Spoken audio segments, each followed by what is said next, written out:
everyone. Welcome to another episode of the Fourtress of, a podcast about movies and TV shows and video games and lots of pop culture and nerd things. My name is Oscar. I'll be one of your hosts, and with me, per usual, are two of your other hosts.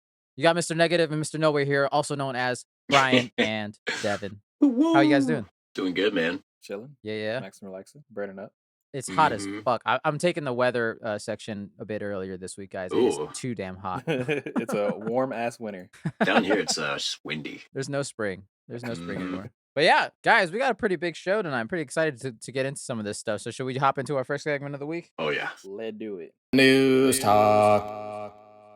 As usual, listeners, check the time codes for any spoilers or anything you guys want to skip or avoid. They're all in the show notes down there. Check them out.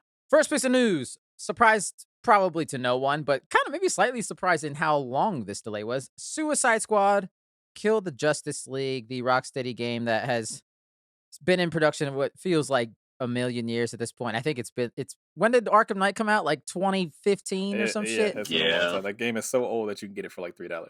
It's that kind of game.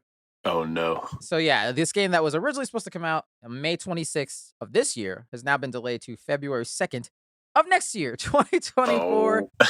Oh. They announced that on Twitter. That's a big delay. They're remaking this game. They're currently, I'm not even kidding. I am willing to bet 100% there's going to be some kind of document that comes out talking about how they had crunch for 6 days a week, 12 hours a day, where they just worked for 6 months straight, just trying to make a new fucking game because of what happened with the gameplay trailer and how it revealed that no one actually wanted to play this shit because it looked like shit. Oh no! I found some bright spots in it, aka the story, the cinematics. I was like, this story looks awesome and interesting, but just the actual gameplay of the 4 different characters that all seemingly play very similarly with just different color goops or whatever, it was just like, ooh. And that's the thing. I wouldn't say it was like bad. Like I'm sure I've played plenty of video games that are exactly like this. But that's the thing. This is going to be mediocre. The game's gonna head up a great little 5 to 6 out of 10, and the people that like it are gonna love it, and then everyone else is gonna be like, "Nah, I'm good." And then the game will be $10 on Xbox Game Pass or something really quickly. Exactly. I guess they were trying to avoid that, but who knows what kind of product is gonna come out after this? I mean, I would imagine a lot of that microtransaction stuff's coming out, but that's the thing is like, it's a big delay, but like, I don't know. It's a weird thing. It's a really weird thing that's happening with this game. They pushed out Mass Effect Andromeda in about 6 months after sitting on shit for 5 years and being like, damn, we don't have a video game yet.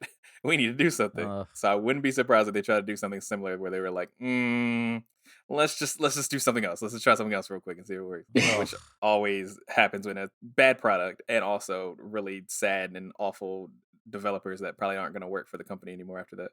Yeah. I mean, look, I would imagine they have all of the cinematics done, the stories done, all of that stuff's there. So maybe they can use that. Maybe they'll just put out a movie. They'll just put that out as an animated movie. Oh, God. Yeah, I never want a game to be bad. So it's always disappointing when I see things like this because then it's just always like, I feel like you've already put the nail in the coffin. I feel like it's already done for. And I feel like the jury of public opinion is just, with games, is so unforgiving that no matter what they do, now it's everybody's gonna hate it. Like no matter what, the haters are just gonna be out in force. Like it's gonna be a tough one to come back from.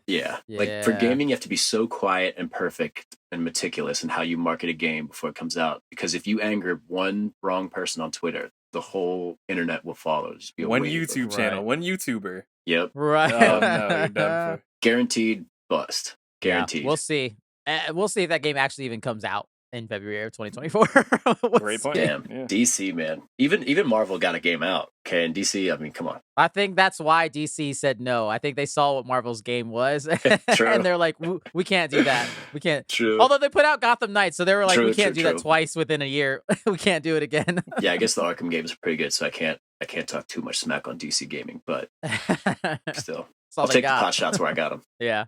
Next piece of news. This is just weird, but this has kind of been rumored. So HBO Max, with their new Warner Brothers Discovery ownership and everything, is set to relaunch as just Max.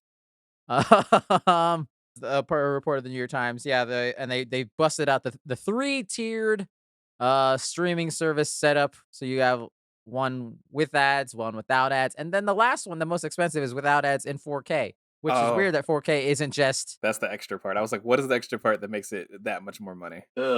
Yeah. It's It looks like they're going a bit of a Netflix route, so I don't know how that's gonna work out. I tell you right now, I only pay for the ad version. I don't give a fuck. I'm not paying you $15 a month for HBO. It's not. Yeah. There's a lot of good content on there. Don't get me wrong, but there's not enough content for me. I'm already mad about spending as much money as I do on Netflix and ready to cancel it. I think the name changing from HBO Max to Max is stupid because HBO is tied to so many great franchises and TV shows that we all know and love. And I feel like taking that away is just going to confuse people, and they're not going to know what the fuck you're selling to them. Very dumb. I mean, I guess logistically, the only reason they did it is because of the added Discovery stuff on it. But it's just, and so it's like, it's not just HBO stuff, but it's still like, that's dumb. That's a dumb change. Okay, Disney has Nat Geo. Right. You don't see me. Oh, what is this a Disney app because it has Nat Geo? Little as you know, reported tomorrow, Disney Plus is now just going to be called Plus. Yeah. And also, like, Max is like in everything. Just Max. Max is dumb, man. I don't know. I'm never gonna know what people. I'm still gonna call it HBO Max. Like, it'll never be anything different. I think everyone will. I'm just mad they changed the colors from purple to blue. Right. I like the purple look of HBO Max. I agree. They're just fucking up. They're just ruining everything. Yeah. Well, it's whatever. But this story leads us into our next piece of news. But first, because there's a bunch of teasers and trailers, we must enter the trailer park once again. Cue it! Mom Spaghetti. Yee doggy. Yeehaw. I sure do love my sister. Sexually. God damn it, Ryan. Get her done. I don't know. I'm sorry. Anybody listen to Trailer Park? There's nothing wrong with living in a trailer. It's perfectly fine. Housing is expensive. I understand. Yes, so we're listeners. First, it's kind of a teaser. It's kind of a bit of a cheat that it's in there, but they did put out like a 30-second announcement trailer. HBO Max, or now Max, I would say, is doing an a Harry Potter series. What? Like a remake? Okay. A remake series? Like a remake, it seems. It sure fucking seems that way. So 7 seasons, 1 for each book, maybe, I guess. Yes. What do you guys think of this? Yeah. I think financially, great decision. I think publicly, terrible decision. Artistically, terrible decision. I mean, people are still gonna watch it. People that love Harry Potter love Harry Potter. Which is funny because ironically enough, a lot of it is very much people of the LGBTQ community that are very into Harry Potter, despite J.K. Rowling being a complete turf and awful person. Right. But one thing that I took from this little teaser that really pissed me off was the use of the John Williams music in it, despite it having nothing to do with what the movies are going to be about. It's like having Christian Bale Batman, and then you play like, I don't know, Keaton Batman music in there instead. You know what I mean? It's just like, that's, I feel like you're cheating and getting people riled up for something that has nothing to do with, because it's been already said that like Daniel Radcliffe has never wanted to be in Harry Potter really anymore. That's why they never made the Cursed Child into an actual movie.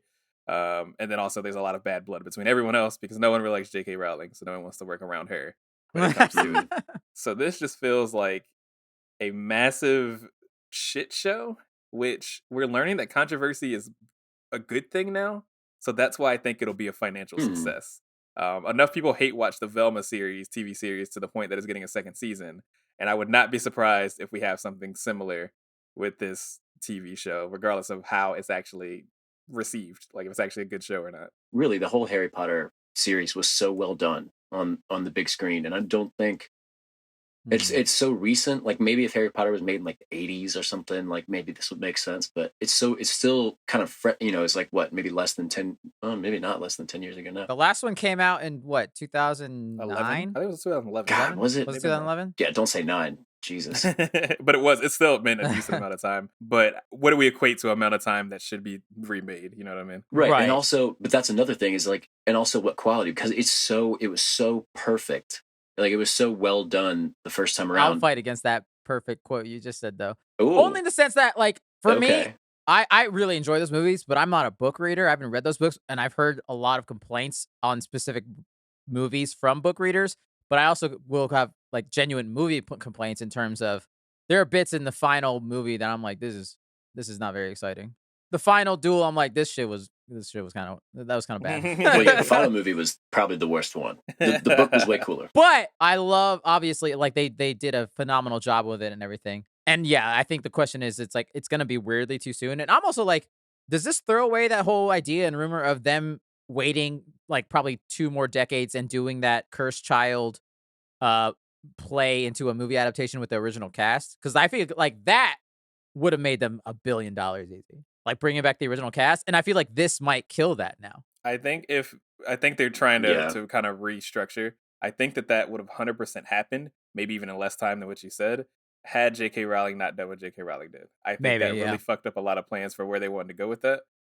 Because it mainly fucked up the actors. Like I told you, a lot of the actors have said like on screen that like I don't want to really work on that anymore.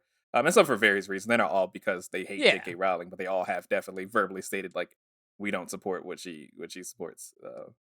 I think that they see that nostalgia is really hitting right now, and I think they just want to capitalize on it, and that's the end all be all. I don't think it has anything to do with any higher artistic ground other than the fact that right now nostalgia's hitting. Yeah.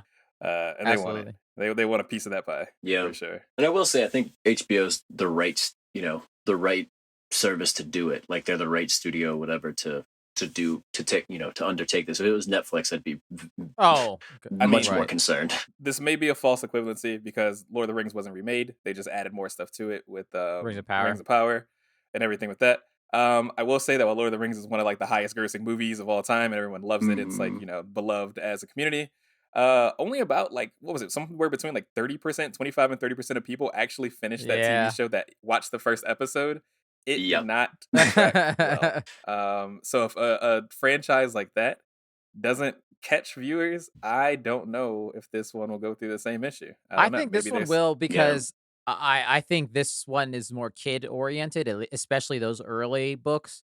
And so I think there's that nostalgia that will keep them attracted. Also, if it is a success, you'll have a new generation of children growing up with this for a decade, maybe. You know what I mean? Yeah, more kids that don't want to be Slytherin because they're bad and evil. You can't get away from that trope. True. Gen Z would be more Slytherin. I think they'd want that. But what kids already are not growing up with Harry Potter? Like if I had kids right now, I would absolutely just send them to Harry Potter. And I feel like that the one weakness with this is like, if you watch the first season, you'd be like, oh my gosh, I just want to know what's happening next. You just go watch all the movies. Because like they're on there.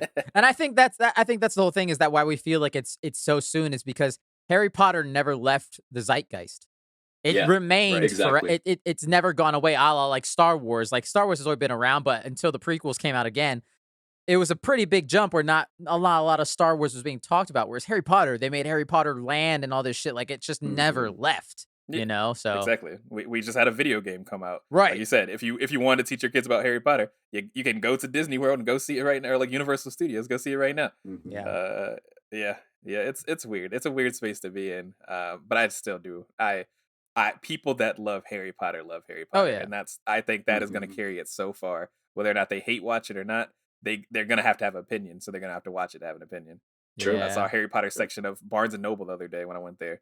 They still have a section of just toys and memorabilia of Slytherin, handkerchiefs, and it's kind of gross. I kind of hate it. 34-year-old adults are like, I'm a Slytherin. Fucking no, you work at Capital One. You are a bank teller. The fuck? Like, I will say one thing that I feel bad for whoever these kids they gonna cast gonna be. Like growing up with the fan base and if they don't get it, like I feel so bad for these kids. I hope these kids' lives aren't terrible after doing this job. I hope they're TikTok kids. I hope they only cast kids from TikTok. Harry Potter be some fucking Riz god. Oh no! That does TikTok dances. Good lord. We'll see where that goes. That won't be happening. I would imagine for a couple more years. So let's move on to our next bit of trailer teaser stuff. Star Wars Visions Volume 2 got a trailer. This was at the tail end of the Star Wars celebration from last week, which is why we didn't talk about it because it hadn't come out yet when we recorded. I mean, I think we all pretty much loved the first Visions show, all of them. I don't think we loved obviously each individual episode, but as a whole and as a concept, we all were like totally into it. And this looks like more of it, and more in the terms of they're not all Japanese studios, which we knew about, and so you're getting a lot of different animation styles, even more so than the first one. So I'm excited for that. Even though, like, I think the one there's one that looks like a claymation almost and everything, and like that might be a lot of fun. Yeah, that looks like the headliner one. It's exciting. Looks like a lot of good new stories in it. I'm excited to get back here. I love a good anthology. So yeah, absolutely, 100%. That comes out May the 4th. Yeah. We'll talk. We'll probably end up talking about that because I think that's also the same day Guardians comes out. So we'll probably talk about that first. Yeah. very excited. Yeah, we'll get more of it. Hopefully, it's as good as this first one. I'm digging it. I really like all the shit they're showing. All right, last and final teaser trailer, the big one, the Marvels teaser coming out in November. It was pushed from July to November, hopefully for good reasons.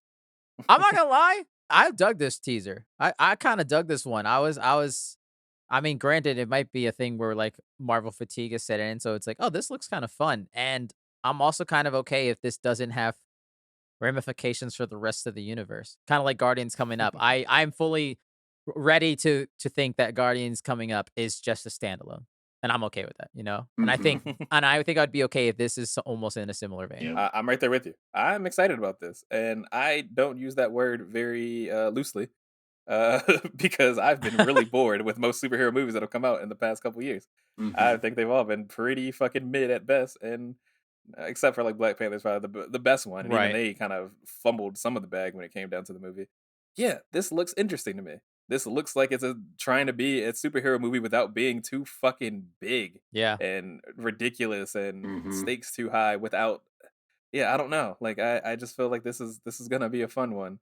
Kind of back to the roots of what made us like Marvel movies, and I could potentially be wrong. It's true. Right, and it might just suck like all the rest of them, just be a generic piece of shit. But I'm holding out hope. So, we'll see. I know Brie Larson is in it, so we're a little weary, but it might still be good, I think. Yeah, you can be cautiously optimistic. The more they do with Miss Marvel and her family, the better. That's always very wholesome stuff. I do think they're great. I'm happy to see Kamala Khan actually be. I would love to see Kamala Harris on the big screen too. Holy shit, the vice president's in this movie. and get your acting chops on it. That'd be something fun. I just like seeing Kamala Khan's character on the screen, on the big screen, because I do think she deserves it. She seems like she's really got an infectious energy that hopefully other actors will be able to kind of. Hopefully, it'll rub off and they'll create. I think her addition is what's excited me the most as well, especially just in this trailer. She's clearly going to be the comedic relief, and hopefully will even with Brie Larson's Captain Marvel. It seems like in this trailer they've kind of she's a little less stoic in this, and she has a little more personality, which I think a lot of people had issues with. Not because I would imagine Brie Larson's fault, but just because of the way the character was written in her brief appearances in Endgame, and then obviously her own movie. She seems to be having more fun and personality in this, like I was saying. So, I'm looking forward to that. And hopefully, they don't go as far as Thor, though. I don't want character. That. Yeah. Stop making all the stoic characters Thor. Right. Yeah. The big gimmick that I'm excited to see. I'm not gonna be like super hyped and have my hopes up, but I'm excited for the possibilities. Is the whole body switching aspect of this movie. I think they could have a lot of fun, particularly in the combat. As we see at the end of it, that you see them body switching during a fight. Like they're like you see Miss Marvel get hit, use her power, which activates her switch, and she turns into fucking photon or whatever they're gonna call her. I don't know, they're photon or spectrum, whatever. And then continue the fight. And then on the other side, Miss Marvel's on the other side. So I think that aspect could be really cool if they do it well.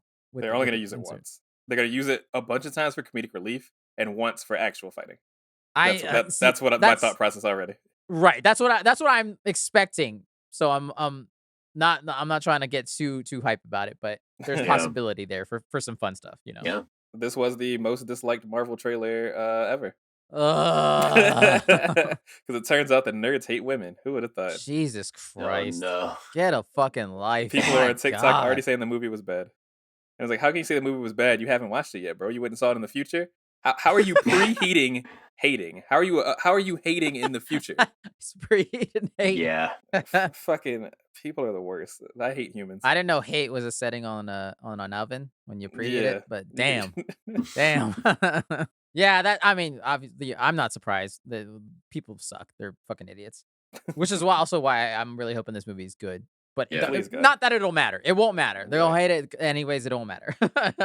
But just as a movie, and also because I think the MCU needs a win at this point. We'll also see how Guardians goes. Maybe that might bring a lot of people back onto the good side of Marvel. And hopefully this will continue it. But yeah, I just think I like all their costumes. I think they all look great in them. I love seeing a giant army of cats. I don't know where the hell that's gonna go, but there's a giant army of cats at one point in this trailer. Yeah, they got to be all that one alien. So they're gonna eat some people. gonna eat a lot of them. Yeah. That, and I guess my biggest question, because we talked about the Secret Invasion trailer last week or the week before, I don't remember. Nick Fury's in this, obviously. Does this take place before or after Secret Invasion? I wonder. So maybe does this spoil that Nick Fury does indeed not die in Secret Invasion?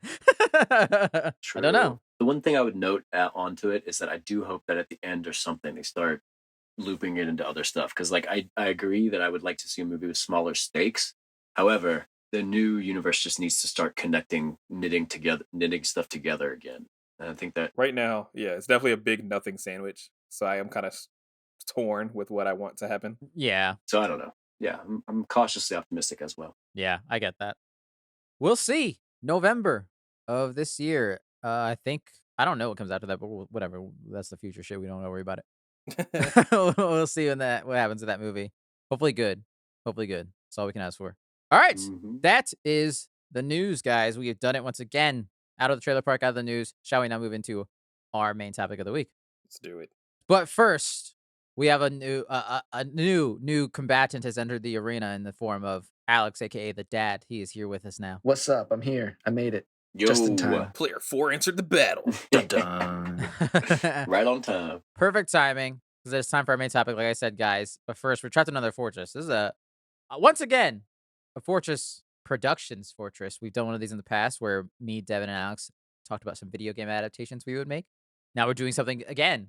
But this time around, we're in the fortress of fan theories. Where are we? Fans? Fan theories. Different theories. Fan theories. Alternate universe theories. The theories. Fan theories, fun theories, whatever. Snape it's all didn't kill Dumbledore, page 606.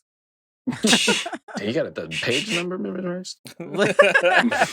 Yes, listeners. So this week, we're gonna be going round robin style as usual, and we each came up with one fan theory for any kind of medium, any property, whatever, whether it's our own or taken from a source and kind of extended upon in our own kind of way. And so we're gonna talk about that theory, talk about some evidence we have to provide for it, and then talk about what the future of that fan theory would go towards if there was a sequel or anything, blah, blah, blah, in that kind of vein. So it should be fun. Also, I'll just say spoilers for everything in the universe. But check the time codes if there's anything too specific. We will be spoiling. We're going to spoil everything today. There'll be a lot of spoilers. I know in mine there's a lot of spoilers. The meaning of life, spoiled. We spoiled it. Sorry, we did it. Well, I'll go first. I feel like mine's...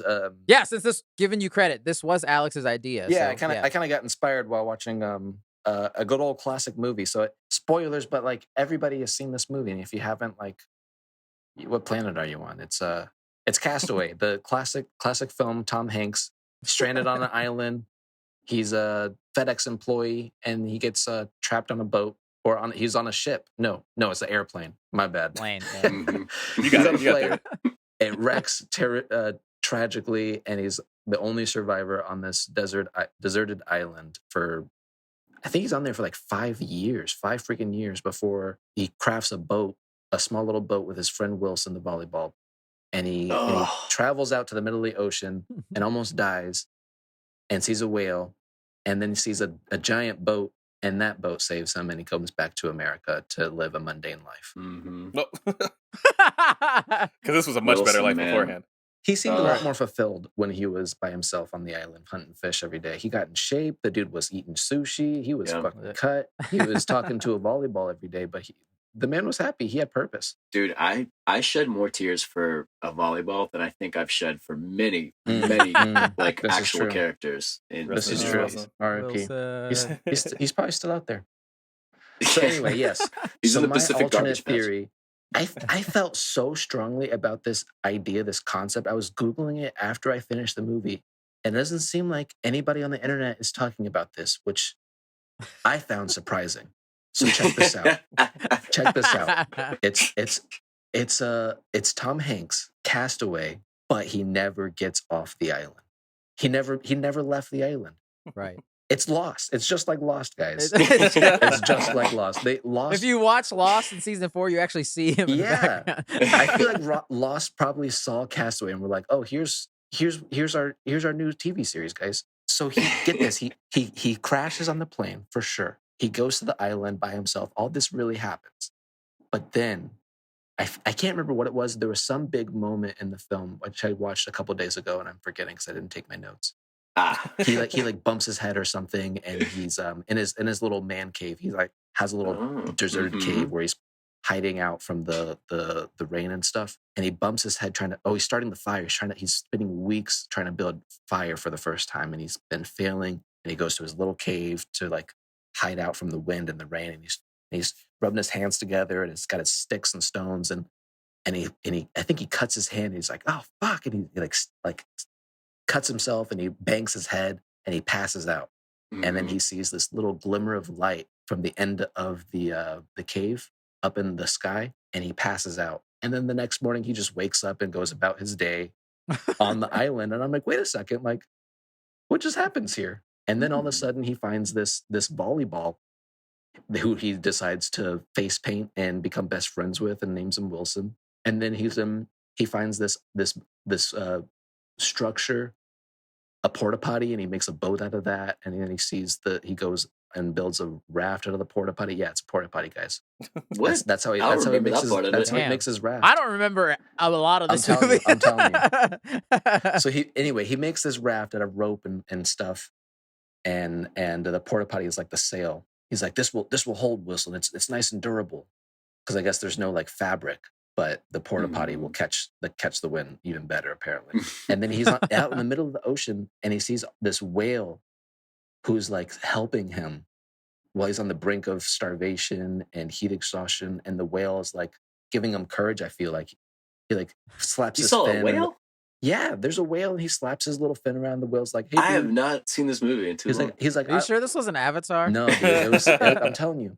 He slaps his whale fin. He's like, what's up, man? I'm a mammal too. And Tom Hanks is like, whoa, this is crazy. And then he passes out, and then the boat is driving past, and they don't see him because he's like a tiny little raft guy. And the whale comes up, and he splashes water on Tom Hanks, and Tom Hanks wakes up, and then he's like, oh shit, there's a boat. And then he's saved. Oh, but check this out. I vaguely remember that. I don't remember him high-fiving a whale. None of that really happened. None of that really happened at all. Right, he's okay. He's freaking dead already. He's dead. He's freaking lost his mind. Wilson isn't real. Wait, so he's dead. He's you dead. think he's dead? That's what I was going to say. He cracked his head open. He cracked his head open a quarter into the movie. He cracks his head, right, and he sees the light, and he went towards the light. And then the next morning, he's in this purgatory realm or whatever. And he's still trying to find a way. He's trying to find his purpose. He's trying to get to the other place. And he finally finds a way to get to the other place.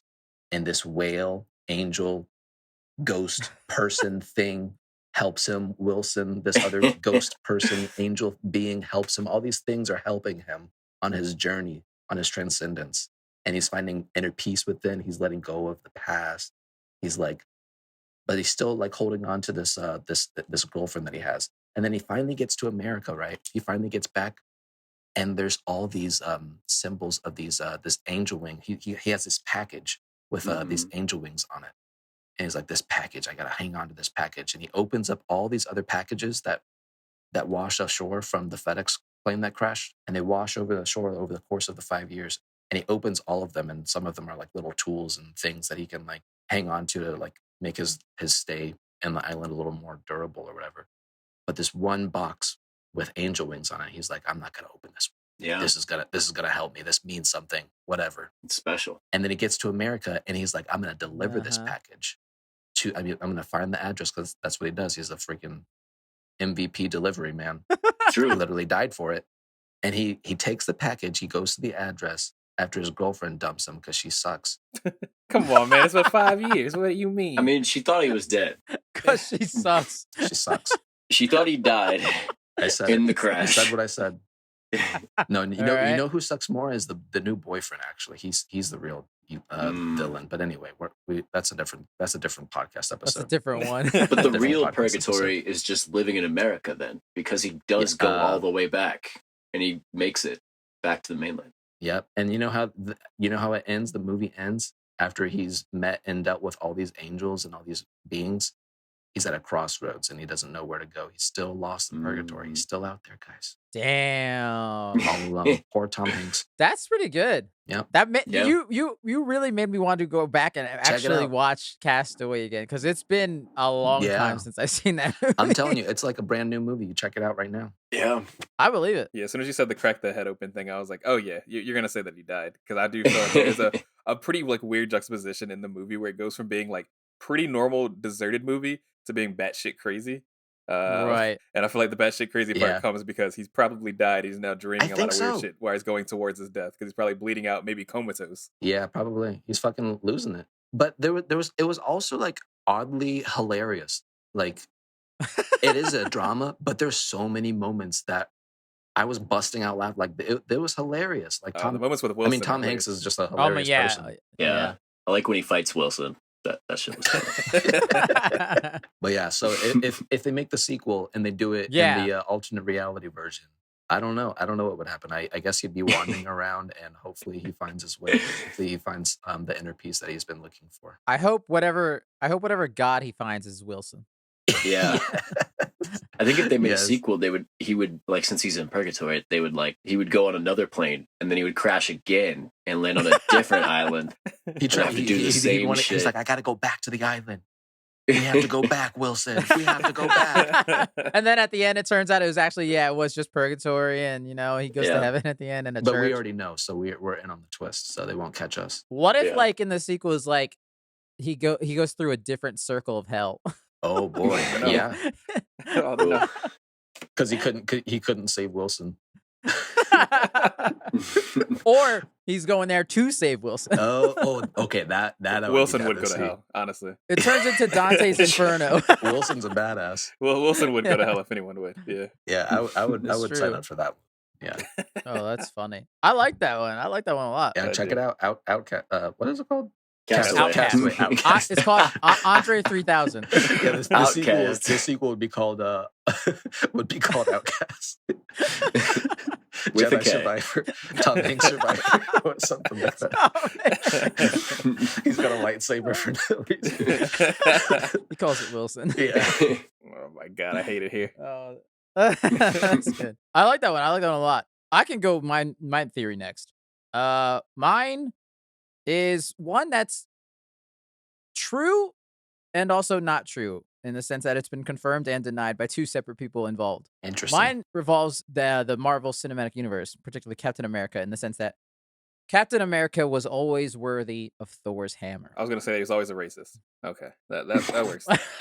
That's a different theory. He is from the 40s, so it's possible. But I'll say spoilers for all of the MCU listeners. Just skip all of this if you haven't listened. You'll be fine. So there's a very specific scene that everyone knows in Age of Ultron, the Avengers at 2, where they're all trying to lift Thor's hammer. And when Cap goes to do it, you see it move just the tiniest bit. And then obviously it comes to Endgame, and he can hold the hammer. Casual, just fucking whatever, who cares? So this theory goes to, he was always worthy of wielding the hammer, and he just didn't want to embarrass Thor in that moment. And he's such a nice and guy. Also, he didn't want to just become the ruler of Asgard, because that's the rules. Like with the hammer, if you can wield it, he becomes the ruler of Asgard and also gets the power of Thor. So he's like, I don't want to really rule a kingdom and embarrass Thor right in front of his family and his friends. So he held off on it. What I was saying back to, this is confirmed and also not confirmed. The directors of Endgame, the Russo brothers, have said that they believe he has been worthy the whole time. But one of the writers of all the Captain America movies have said that he's not worthy until Endgame, because he was still holding the whole Civil War. He knew about how Tony's parents died. Yeah. So that kept him from being worthy. That's not very pure of heart. But I'm not going with that, so I don't care. Yeah, so he's always been worthy. And I think that's a fun thing to talk about. That's all my evidence really, is that because they said so. But I will really want to get into because they said so. What the sequels of the Marvel Universe would be impacted if this were to happen in Ultron. If he were to take the hammer from Thor in Ultron and say, bitch, I am the ruler of Asgard now. So that basically changes a lot of people's trajectories, in the sense that he does become the ruler of Asgard. Odin still dies, which means we'll get to that in a second. So Civil War, I've now flipped genres of Civil War and Thor Ragnarok. So Thor obviously no longer has the hammer. And so that's what Civil War actually is. Is he even now. strong anymore? Does he have powers? He's strong. He still has his strength because he lost the hammer in Ragnarok and he still had his godly power. Oh, yeah. He just doesn't have a hammer to kind of channel it. Okay. So Civil War no longer is a Captain America versus an Iron Man movie. It is a Captain America versus a Thor movie. And it's all about that hammer and Thor's purpose and meaning in life. And Cap's like, well, I got it. Cap's on a bit of a mean streak right now. He's like, honestly, it's mine now. And I've switched the tones of those movies because obviously Thor Ragnarok being a very funny movie and Civil War being a very serious movie. I've now switched that. Now, with Civil War, it's the Cap Thor movie, but it's kind of Ragnarok-y and there's a lot of comedy behind it. So they butt heads, but it's not like I want to kill you. It's like it's more like I just want my hammer back, please. That's all I do, It's like the airport fight scene. It's only that. Exactly. Yeah. You never fear anyone's actually gonna die, so it's kind of light. And whereas, so at the end of that movie, Cap still has the hammer, but it does take like Civil War. There is a tragic tone towards the end in the sense that Thor and Cap are no longer buddies at the end of this movie. Thor goes off into the galaxy to either get his new hammer, aka or axe and Stormbreaker, or just find his purpose, kind of like what he did in the most recent Thor. And then Cap goes to Asgard because he is now the ruler of Asgard, and that leads into this new Thor Ragnarok version where Odin still dies, and therefore Cap is ruler, which means Hela still comes out. She's still released. And this movie is no longer the funny comedy that it is. This is a la Civil War and more Captain America movies. This is the serious one. Oh, jeez. This is the Ragnarok where it's like this world will die and everyone in it. It could have gone a lot darker with Hela, too, and they just kind of like glossed over stuff that was pretty dark, what she was doing in that movie. Like a lot of genocide? Yeah. Yeah. Just casually killing like Thor, like the Thor squad. Nobody really batted an eye. Like, yep. So all that still happens, except because it's Captain America and not Thor. Asgard is no longer destroyed. Captain America, this is the twist, Thor does come back to redeem himself and comes back to help Cap, and they resolve their issues, and it's the two of them teaming up to take down Hela, and they both successfully defend Asgard. Asgard does not explode. Hela's defeated. Asgard is safe and fine, and they're buddies. Thus, because of this, Thanos does not snap. Because Captain America has the hammer from the beginning. They stop the snap. They kick the shit out of fucking Thanos. Damn. Infinity War prevented. Yes. Because of one tiny thing. This could have prevented half of the population dissolving. So he did the wrong thing by not picking up the hammer. He did the wrong thing. And so the end is just, they defeat Thanos, but it does end on a bit of sadness in the sense that this means there's no time travel element, which means Captain America does not get his Peggy Carter ending. And that's it. So he just lives with the hammer until he passes the shield on and all that stuff happens, and he just rests the hammer down for whoever next is worthy. It's not he don't want it. Can it be old Peggy? Old Peggy's worthy. Yeah, old Peggy. Old lady Peggy. He rests it on her grave, and you see a little bit of electricity kind of sparkle. Nice. That's the end credits. Yeah, and then she'll become Thor, the new Thor. No, that's Marvel Zombies. That's the beginning of that. Ooh. I like the idea of a movie out there being called Captain Asgard. Captain Asgard sounds pretty cool. That's what. As soon as he picks it up, he's like, "You will now refer to me as Captain Asgard." Yeah. So basically, what I'm hearing here is not only is he worthy, he is more worthy than Thor. It sounds like in every way, shape, and form. He's always been a better person than Thor. We've known that, though. That's why he's the leader. What makes Thor worthy? He's pretty selfish. Right. Nothing. Right. Just heritage. Yeah, let's say nepotism. True monarchy. I feel like he gets a little bit of like an edge because his dad made it for him. So it's like he always is able to do it. The inscription's for anyone else. Yeah. It's in case Thor loses it because Odin knows that Thor would lose it. Right. It's also why he makes that little thing where it can just come back to him if he sticks his hand out. Smart. So yeah, there's my. That's a good one. All right, guys. I can go real quick. What you got? This isn't a sequel. This is just a theory. And it's proven right by the fact that if you've seen these movies too, you can't refute me because they don't make any sense. Oh no, this is gonna be a Star Wars thing, isn't it? No. Oh, God. Oh, thank God. Every Christopher Nolan movie is connected. Oh, I like this. Oh. Okay. Oh. They're all just a dream within a dream within another dream within a dream. Wait, Batman's in there? Yes. Batman himself is actually just a dream of Dunkirk, of somebody at Dunkirk. Like I think the British soldier at the beginning that wakes up, he's having a dream that he's Batman, but also within that, there's another level of the dream, which is Inception, and another level of the dream, which is Tenet. And just don't ask questions. There's a lot of stuff going on here. Don't ask questions. This is like a J.R.R. Tolkien being inspired by his World War and writing Lord of the Rings. This dude in Dunkirk is inspired to then create Batman and this weird time travel movie and another weird movie about a bookshelf of love in space or whatever fucking Interstellar was about. Does it all start with Dunkirk? Is that no, Alex, you don't understand. You don't understand. It's yes, it's in Dunkirk, but also he's also Batman. But also Batman. wait. You don't understand. Okay. I think you don't understand that. Here's the way it works, okay? They're all connected. They're all levels of dreams because Inception is like the next to last movie before Dunkirk, okay? Oh. Okay. And another one before that, which Christopher Nolan, whatever movies he's been. But actually, it's all just Christopher Nolan at the end of the day. He's having a dream of all of these things. I don't know. They're all connected. It's all dreams. So where does Oppenheimer fit into this? See, Oscar, you don't get it, okay? It's You're not listening. Oppenheimer, and that's a great question. Oppenheimer is actually the fourth tier level dream. It is a great question. I know. It's below Tenet, but it's above Inception. Of course, okay. Right in there. I see. And then it's two above Batman. But Batman. Wait, so are all the Batman together, or is it the Dark Knight? No. You're not following. You're not following it. No. Okay. Try explaining it to me one more time, please. Okay.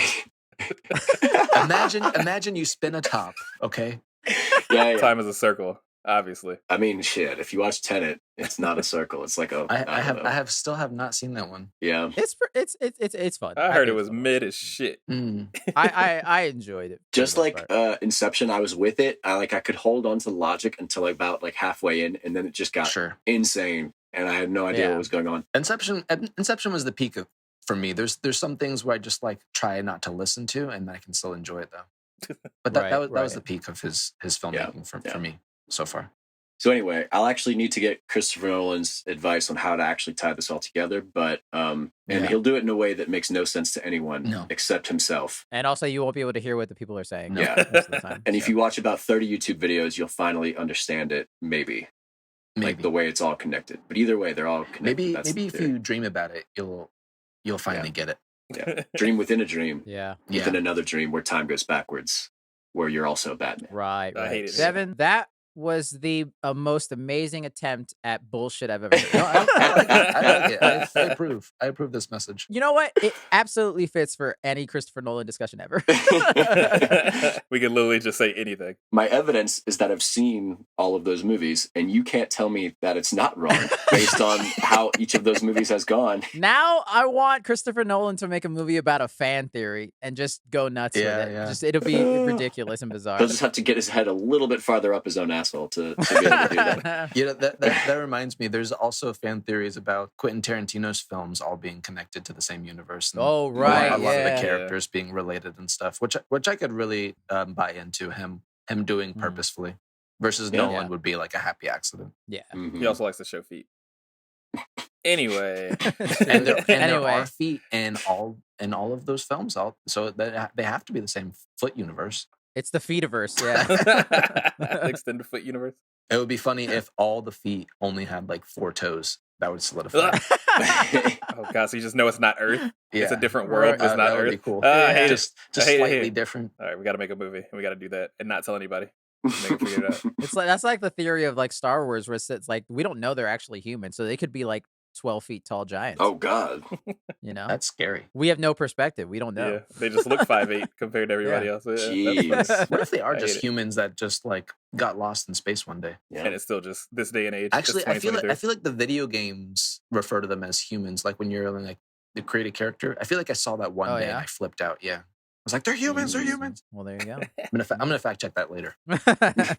All right, Brian, take us home with your theory. I'll take you home with my theory. So let's get with it. First of all, I'm doing a video game. Let's go. Woo! And I want to talk a little bit about Kingdom Hearts. Oh shit! I'm ready. We are not going to go into any of the deep dive of what the fuck Kingdom Hearts could possibly be because no one knows. That's worse. Kingdom Hearts is a fan theory on its own. It's all just fan fiction, and that's worse than Christopher Nolan, anything he's made. So we're not even going to get into what the fuck ever that is. However, I do want to talk about mainly the first game, and it's a little bit similar to Alex's idea in that I don't believe that Sora ever left that damn island. Oh yeah. I could buy into this. So what I'm thinking happened in actual Kingdom Hearts that led him to meeting Disney characters Donald and Goofy and going on a great adventure with definitely him. on an acid trip. That's for damn sure. What the fuck is that? I think what had happened to him was that he was going with his little friends, having his little powwow. They were talking about wanting to leave this island because man, shit sucks. You know, kids think that all the time. He ate that star. He ate that star fruit. Started tripping. He ate that star fruit. He did eat the star fruit, but I wasn't gonna say that that's what happened. I do think the storm did actually happen to him, but what happened in the storm didn't actually happen. What happened was he probably did end up hitting his head or something ended up happening bad to him, and it put Sora into a coma. We got a coma theory. He went into a coma theory, and he went right on home in that coma, in which he dreamed a lot of magical beings of Disney World and all this other stuff that ended up happening with the nobodies and the heartless and stuff. And that was him fighting his battles through this coma. Because I don't know if you've heard, but there are some situations in comas where people can actually hear people, but of course can't respond because you're in a weird state of consciousness and not consciousness. Right. So I think some of the things that happened had to do with a mix between him hearing his friends talk to him, Kyrie actually admitting his love to him, actually admitting her love to him, things of that nature. I think in this world, Donald and Goofy and Disney World and Disneyland, all that shit's canon. I think that those characters exist in his world. We just don't know that because they say they're from another world, whatever. So I think he's just dreaming them up because, you know, kids love Disney, whatever. I also think that Organization 13 wasn't real. I think it was him coping with maybe some issues that maybe the news was on his TV in the hospital, whatever that he might have been in. And they actually had to do with a military regime. Maybe he was in some kind of communist world of some sort in which they were the bad people. So he made them into, you know, the darkness. And that's where the heartless and all those come from. That's all the soldiers and stuff like that. So yeah, Sora never went and hung out with fucking Jack Sparrow, did any of that kind of shit. Where do the Final Fantasy characters fit into this? He's a big video game nerd. It's funny because some of the characters in the world are Final Fantasy characters. So I guess this exists in the Final Fantasy world. He's in a coma. He just lives in planet Earth like the rest of us. That clicked when you said weird military regime. I was like, I feel like that's a Final Fantasy thing. There's probably some military regimes in that shit. It's just, I mean, Final Fantasy 7. It's just Final Fantasy 7. The news was Final Fantasy 7. Yeah. That's all it is. All it comes down to. That's deep. I like that. That's what I think has happened to him. And that's why I think that Kingdom Hearts 4 is actually just Kingdom Hearts 2. Because Kingdom Hearts 2 and 3 aren't real. And it's going to be him fighting. The first part's going to be him still in the coma. And that's why you see him running on buildings and stuff, but it looks realistic like the real world. Right. I'm basing this solely off the teaser. I don't know shit about this game. But he is going to wake up and he is going to fight in the military to take down this military regime because he wants to save the Mako reactor from Final Fantasy 7. What I'm saying, boys, Sora is Cloud. He's Cloud Strife. He's gonna have a Keyblade in real life. Is that why Cloud's got no memory or some shit? Because he's been in a coma for like a million years. Cloud's got no memory. Sora? It's actually Sora. Cloud is Sora. Sora is Cloud's a nobody. I mean, that kind of adds up. And Sephiroth is the real version of Ansem that Sora created in his mind. No, that's just a military. No, you're not listening. What did Devin say? You're not paying attention. Right? You're not listening. Maybe sorry, my bad. Sorry. That's too ridiculous. Yeah, I don't know about that end part. I don't know about him being Cloud Strife. I like this theory. Why not? It. A kid in a coma could combine a lot It's of incredibly depressing, but I really like it. And honestly, is the only that makes the more sense than anything else in those games. So anything that doesn't make sense in the game itself is because he's a stupid kid and dreams are goofy. I mean, like, it makes a lot of sense why so many people are calling out his name in those games. Yeah. You're constantly hearing the Kyrie Rico, Sora! They're all just trying to wake him up and talk to him. Now I'm sad. His parents are sad. They've been crying over him. He don't have parents. Is that why we never see his parents, though? Because he's in a coma. We actually never see his parents ever on that island. Why is he not dreaming about his parents, though? Because he's just dreaming about Disney World stuff. and shit. He's having too much fun. Yeah. If we see Sora's parents in Kingdom Hearts 4, then theory confirmed. Oh man, you think they're gonna have big feet? We can only hope. No. Brian. Got to. Quentin Tarantino can only hope. It's gonna be Donald and Goofy. It's gonna be taller versions of Donald and Goofy. Yeah, they're just like live action people. They just put them in there like just regular people. That sounds horrific. Very nice. Very nice. I loved all those theories, guys. Before we go, because we have a tiny bit of time, let's just rattle off some and talk about some quick, more popular fun fan theories. Let's start with the big boy, aka Darth Jar Jar. Jar Jar. He's bumbling because he's trying to be inconspicuous. He's actually the secret Sith Lord. He uses the Force to do all those crazy acrobatics and shit in Phantom Menace. I like it. I think the biggest thing in that whole theory is when he gives emergency power or whatever to the Chancellor Palpatine, which we know he was the Emperor all along, but nobody else at the time did. Jar Jar just comes out of nowhere with like, let's just give this guy all the power in the world. It makes sense. And that, of course, leads to the downfall of everything. Because we all know that he looked like he was pretty not good at doing what he was doing, but somehow managed to always survive, which means that he might have been toying with us a little bit. Like, they're shooting at me. Not one shot hit him. Nope. The Force checks out. Force is strong with this one. If one of the Jedis just happened to be killed while they were trying to save him, would be pretty convenient. Pretty convenient. I mean, connecting it to spoilers, I'll say because it's fairly recent. Spoilers for the Mandalorian this current season. It would make sense if he did send that ship to get Baby Grogu during Order 66. If he's trying to bring Palpatine back, he's trying to bring the Sith back. It makes sense if Jar Jar did that. He's Darth Jar Jar. That is true. Other quick one. Devin will know this one. Lord of the Rings. Gandalf says, "Fly, you fools," because he actually wants them to take the fucking eagles and fly to Mount Doom and just get rid of it real quick. Why don't they just take the eagles? Fly, you fools. Fly. Literally fly. It makes no sense in that movie. I was so confused when he said that. I was like, of all the things you can say, you say, "Fly, you fools." Hey. He was like, we should have been flying this whole time. We're all fools. And then what do? They walk. Nah. He just meant run. Run really fast. No, I think he meant fly. Call the eagles. That's what they're there for. It's true. Just two quick ones that I thought were funny. Grease. Sandy's actually dead the whole time. Oh, no. No, you didn't. She actually drowned at that beach that she and Danny meet. Oh, shit. And the whole movie, I can't take credit for this one. I saw this one. The whole movie is just like her last like wishful thinking of what life could have been for her. Oh, and my God. It explains why they fly into the sky at the end of the movie. Holy hell, this is dark. Oh, boy. That is crazy, bro. Oh, like he was drunk driving a boat or something, and then, they crashed into some rocks and she died. Yikes. And then he goes back, hey, Bunty. And then last one, because this one's just hilarious. The animated Tarzan movie. I guess any version of Tarzan. Tarzan wears a loincloth because he has a huge dick. What kind of fan theory is that? Now let me explain. Yeah. This was on like probably on a Buzzsprout website or something. It's because I didn't know this. I had to look this up because of this theory. Apparently, most chimps and their gorillas average penis size is like 1 to 3 inches. So Tarzan would have stood out like a freak of nature. Poor guys. And that's why he wears a loincloth in shame. In shame. In shame of his big. He was bullied as a child for having a weirdly big dick. That's funny. I don't hate God. it. That's funny.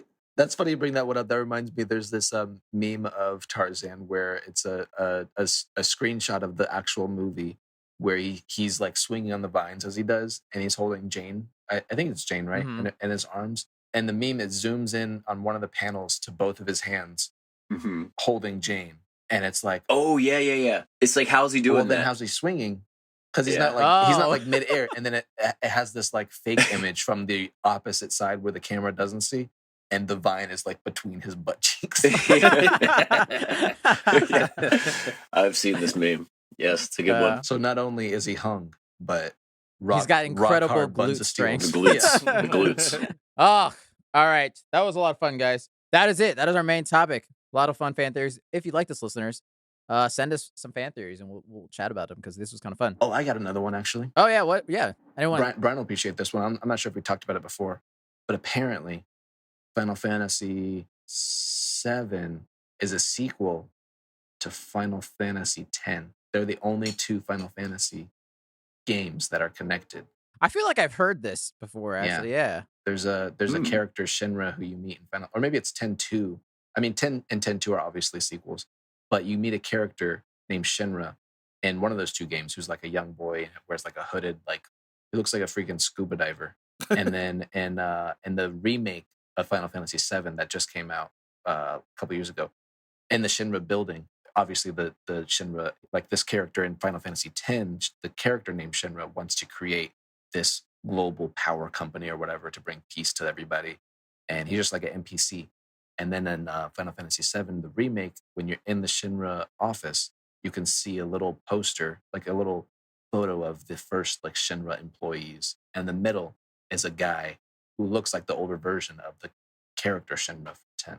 It's fucking wild. Yeah, because he says that he wants to like take the energy of the far lands or whatever and like harness it. And of course, the plot of Final Fantasy VII is that Mako reactors are used by the energy of the Earth, the world, whatever that planet is called. Yeah. And of course, the Shinra Corporation that has harnessed that energy and made it super capitalism awfulness. That's pretty fucking wild. That's pretty cool. Those worlds are connected. I hope they. I really hope so. Expand on that in the second remake. Yeah, well, we know the remake is drawing a little bit off from what the normal game was, so maybe we'll see a little bit of Tidus. Yeah, old man Tidus, that'd be cool. That's what Waka used to call him, Tidus. Oh, that's funny. That's pretty dope. Yeah, that's cool. I love those. That's it, guys. Shall we now move into our final segment of the week? Let's go. Which we like to call Free for All, title pending. This is a segment of listeners. We can kind of do whatever we want. Talk about our day, talk about life, argue, fight, take a nap, whatever we want. It's free for all. I can very quickly go first. I continued my music trend as from last week. I was talking about music, but this one's a little different. I watched there's I think it was only 3 episodes. A 3 episodes documentary series on Disney Plus called Voices Rising, and it's the music of Wakanda Forever. So it's about the making of the album for that movie, because at least for them this is their first time creating an album. Because you know how like a lot of movies they'll have like the score and they'll have like a soundtrack where it's like music that was inspired by the movie. It's not in the movie at all, but it's inspired by it.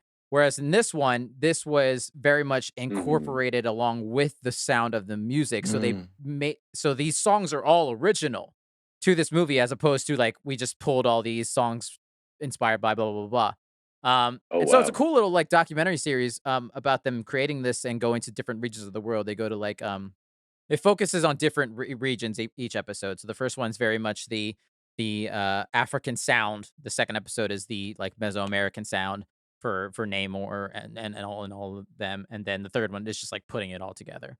And it was a really cool watch. It was a really dope watch and a dope listen to. There's a lot of cool, interesting stuff of how they came up with all the different instruments and all the different sounds of the movie and everything. Yeah, and it was a lot of fun. It was pretty dope. That's cool. And shout out to God of War Ragnarok. Boo. I feel like Disney Plus has a lot of those kind of like documentaries. Yeah, they have a lot of like cool nerdy behind the scenes stuff that I find really interesting that I feel like they don't market enough. Yeah. Because I would have never known that had came out if you hadn't told me anything about that. So yeah, that sounds really cool. Yeah, that is cool. Yeah. I can go pretty quick. I have something that I did that I haven't done in a long time. I decided to boot up the good old Fortnite. If you would know me as a gamer as a whole, I do like multiplayer games. I've been a pretty big Fortnite hater, born and bred. Wake up hating Fortnite, go to bed hating Fortnite. So I've played it a few times. I have some friends that like to play it, so I'll play it every once in a while with them. But I probably hadn't played in like years until very recently. So I was like, you know what? I'm gonna give it like a real college try and maybe try to put a little bit of time into it. And someone actually changed my perspective with it a little bit, because I think Fortnite and Unreal, I guess Epic Games at this point, it's a capitalism nightmare, bro. You can't have anything to exist in popular culture without it being in Fortnite, and that does feel kind of gross to me from like an adult standpoint of being like, God, we're really just nickel and diming TikTok basically at this point is what it comes down to with the dances and the characters and the like. I have to accept that there is a world that when I say talk about Master Chief, someone will say, "Oh, the guy from Fortnite." And I just gotta live with it. You know what I mean? I just gotta be like, damn, you're right. He is correct. But then someone said something to me when I was like, man, I fucking hate this game. So I gotta buy the battle pass and stuff like that to be like a cool character or whatever. and then someone said it's basically for a kid. It's like taking all your action figures out of your box and then just going at and just playing with them. Yeah, right. And I was just like, damn. That does make it feel a lot better than me just thinking of the capitalism nightmare of having fucking Harrison Ford and goddamn Ford. Like LeBron James is in it, The Rock is in it. It's such a weird thing. But when you put it that way, I was like, that's really interesting. Because of course I would love to make my fucking Goku Dragon Ball Z toy fight Master Chief. Like that would be fun as fuck if I was 10 years old. You know what I mean? So that made me feel a little bit better about it. I did actually buy the Battle Pass, which is one of the cheapest Battle Passes. Oh my goodness! In all of now you're hooked. Now you're in it. World of gaming. You gotta buy the next one. It's cool to get stuff. Wait, who did you buy? What character did you buy it for? It's just a Battle Pass. There's no character. Right now they have Attack on Titan and stuff like that. You can get Aaron for free if you do some quests. You do have to buy the other ones. They all look like shit. Their anime characters are terrible.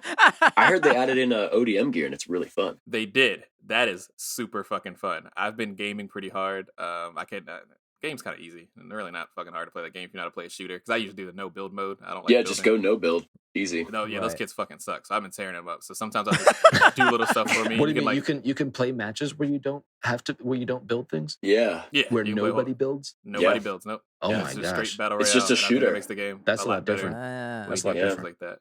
But yeah, the ODM gear is hilarious. There's quests you can do. You can find the secret basement where you can find oh shit! Ooh, Really? Cool. Yeah. There's Titan animations now, so you can buy Titan emotes. So you can run around doing a little. Oh my goodness! the Titans. I didn't know about this. That's funny. Yeah, they've integrated some really random, interesting stuff in it, but they always do it. The game is always being updated with the most ridiculous thing you've ever seen. You got to give it to them for the amount of fucking hustle they're doing. They're pure content, right, and just like making a game a living thing. Where like you go into it a year later and it won't be the same game anymore. I actually really like that about Fortnite. For me, my biggest problem is the fucking name.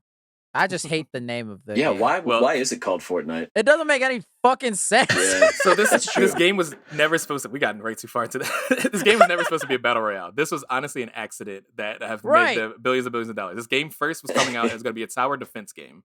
They actually released it's called Fortnite Save the World. I remember my friends wanted me to buy it. It was $40 at the time, so I was like, I'm not playing this fucking game. I'm never going to play it for 2 days and never play it again. I'm not buying that shit. Where basically your whole thing was you're supposed to build a base, the fort part. You're supposed to build your fort, and then you're supposed to protect yourself against zombies. And that was the big thing about it. Right. That didn't really catch on, but then they also made a multiplayer mode as well called the Battle Royale, which kind of spawned the genre because PUBG had just came out at this point. It wasn't super popular yet. Yeah. And it just caught like fire. Like just something about it just people loved it because that building mechanic added into it, added a layer that people had never seen before, and then they just abandoned anything that had to do with that. What made Fortnite called Fortnite, which is so funny. And here we are today with now you can play LeBron James and shoot people. So or Ariana weird. Grande. I saw Ariana Grande skin the other day. I was like, yep. I can just headshot people as Ariana Grande. And that's just a fucking weird. I respect it though, dude. Like, I'm kind of like, it's nice that and it has changed the gaming industry. But, I think that for people that enjoy it, I think it's really, really cool. It's a good game. I don't respect it. I won't give it. I'm not a convert yet. I'm not gonna be praising Fortnite or having a flag of Fortnite or any toys anytime soon. But I can appreciate what they're doing, like you say, and it's like one of those things that I feel like you should do for the culture is boot it up and just kind of see what it is because it's so funny going on TikTok and then watching all those dances and then getting on Fortnite and seeing a bunch of kids spam it at you. While you're waiting for the bus to come. For the bus. I play with my wife's younger brother, who's like middle school, and her niece, who's about the same age. So they're deep into it, and they're experts. Experts. Yeah. I think they're starting. It's starting to become less cool for them, and they're moving on to other things. But every game has a life. This one's had a long one for no reason. Yeah, I don't see it ending any fucking time soon. I don't think so. I don't think it's going anywhere. They'll get new 12-year-olds. They just exactly cycles through. Well, guys, just quick check in. I told you about that I was playing this game called Mount and Blade Bannerlord. Or Mount and Blade. Tell me what it was. I forgot what it was called. So much fun. Are you Genghis Khan yet? I am right under Genghis Khan. I'm like his right-hand man. Every time we conquer a city or a castle, he just gives it to me. And I honestly don't want him anymore because it's a lot of work and it's a pain in the ass. And then they get under siege by our other rival powers. But dude, it is so just, oh my God. Like there's nothing like it when you like come up on an enemy army. They're like outnumber you like 2-1. But since we have horse archers, we're impossible to beat. Because like all you gotta do is just circle around them and just like pick them apart, right? If they have like 100 infantry and you have 100 horse archers, I mean, that's not even fair at all. Like, that's just like easy pickings. Like, you could have 100 infantry versus like 25 horse archers, and you're still gonna win. Like, I don't know. But anyway, it's so much fun to like ride into battle in like a cavalry charge and just like lance somebody off their horse, or like I use this 2-handed battle axe now. I just like chop people off their horses. So gratifying to like see somebody just like collapse, like their bodies goes limp off their horse, like just clock them off. Sounds really graphic. Let's clip that. Devin's a sociopath. I'm just telling you, man. I've like their limp bodies. This is the kind of game where like it's just really cool that they've made it the way they have, and I'm into it. It's one of the games where it's the first game I've had in a while where I stayed up to like 2 a.m. playing it one night. I was just like, I just could not stop, could not put it down. Listeners, in case you hadn't listened to the episode last week, Devin's playing a game where you can conquer the world as a warlord, basically. It basically dumps you in like a medieval like world, and you can play as like, you know, the Khan kind of variant, or like the Eastern Roman Empire, or the Western Roman Empire, or like medieval Europe, or Vikings, or North Africa, like the Mamluks. You can play as like any one of these factions. It's a lot of fun. It doesn't tell you how to do anything. I've been on YouTube a lot, like trying to figure out how to do stuff. And that's the only thing that makes me afraid of this game. Is I was going to ask you recently what it was so I can download it and see about it. I have a feeling I'm not going to be as jazzed as soon as I don't know what the fuck I'm doing. Yeah, right. You have to. The tutorial is completely useless. You have to literally just like go to YouTube and ask somebody what the fuck to do. But once you do that, it gets a lot easier. But man, it's just so much fun to ride into battle and like, you know, and like just be in a horde of horse archers. It's cool. That's pretty funny. I'll let you guys know when I've conquered, when I've knocked out, you know, the Empire, taken over the world. Yeah, I can't wait for you. I'm excited. Thanks, man. Well, I just the other day watched a very okay movie. It was probably it's exciting because it was the most average movie. It was just a movie. It was just a movie. It was just, when it was over, I was like, I watched that. Like, I'm never gonna think about this ever again. That was a movie that I watched. Yes. Yeah. That was a film they made, and it was oh fuck, what was it called? Hold on, I can't wait. He doesn't remember the name. It was so forgettable. Give us one actor that was in it. Help me out. It's with Adam Sandler. So that's okay. Wait. Click. Was it recent? Yeah. It just came out. Murder Mystery 2. Oh god. Oh, Murder Mystery 2. Murder Mystery 2. Thank you, Doug. Oh man, we watched that too, man. Yeah, it was very it was a movie. It was a movie that they made. They maybe didn't have to make it, but they did. My wife and I actually enjoyed the first one because it was just so silly, so like no care about it, and it was just like a good time. And the second one was very similar, but just not as good, I guess. Yeah, it was not as good. The first one was like, oh yeah, I watched that movie. Yeah, I did watch that. And this one was like, yeah, I watched that movie. Yeah, it was literally a point like we watched majority of it up until like right when the climax, when you like all the twists are happening and you figure out who really did it. Turns out we actually didn't find out who did it until the last 5 minutes. But anyway, we thought we figured everything out, and everything's happening. People are dying, and we had to go to bed. Yada yada, this and that. We're like, okay, we'll finish another day. We'll finish tomorrow. 2 or 3 days pass, and I'm like, oh, maybe we can finish the last like 10, 15 minutes of that movie. And we both like stopped for a second. We're like, wait, or did we finish it already? And we're like, well, let's think about it. Like, what happened? Like, well, there was the person. There was that guy. Oh boy, and he did it. So yeah, we must have finished it, right? And we're like, I don't know. We couldn't remember the end of it, obviously, because we haven't seen it. But we couldn't remember anything else about the beginning or the middle or. So we turned on Netflix and realized we hadn't finished it. So we finished it, and now I'm talking about it. There you go. It was so forgettable. You forgot about it. I can't really recommend it. I was about to say but that. I can tell you that I watched it. Do not recommend. Do not recommend.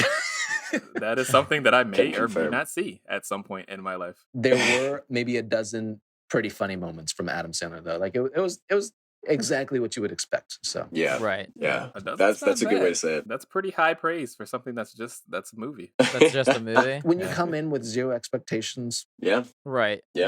You'll never be disappointed. Zero expectations, maybe slightly exhausted, not getting enough sleep. Yeah. When you really don't want to think about not thinking about anything. Yes.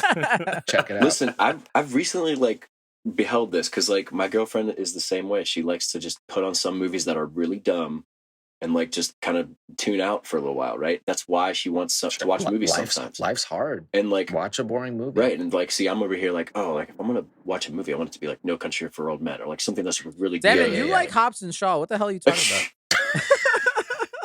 Like he said, a classic. I would defend Hobbs and Shaw until my dying day.